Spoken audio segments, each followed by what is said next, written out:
High বন্ধুরা, welcome to new video. দেখো বন্ধুরা, আজ ডাহাডুমা এনেছে। ডাহাডুমা রান্না করবো শীতল শুটকি দিয়ে। আর এগুলিকে অনেকে বাগাই ডুগো বলে। বাঘের গায়ে যেমন চিতাফোট থাকে, এগুলির গায়েও চিতাফোট, তো তার জন্য বাগাই ডুগো অনেকে বলে থাকে। তো এগুলিকে ছোট্ট করে টুকরো করে কেটে নিয়ে লবণ আর আম পাতা দিয়ে ভালো করে সিদ্ধ করে নিচ্ছি। আম পাতা দিয়ে সিদ্ধ করলে কি হয়, গলাতে যদি চুলকানি মনে হয় হবে, তার জন্য আর হবে না আর কি। আম পাতা দিয়ে ভালো করে সিদ্ধ করে জলটা ফেলে দিলাম, আর আম পাতাগুলিও ফেলে দিলাম, যাতে করে গলাতে আর কোনো রকম প্রবলেম হবে না।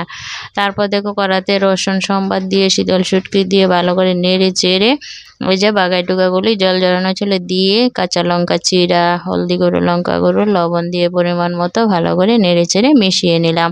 এভাবে করে ভালো করে নেড়ে চেড়ে মিশিয়ে নেব। তারপর কাঁঠাল বিচি সিদ্ধ করা দিয়ে দিলাম, দিয়ে ভালো করে নেড়ে চেড়ে একদম শুকনো শুকনো করে তরকারিটা রান্না করব। দেখো তরকারিটা কথা বলতে বলতে হয়ে গেছে।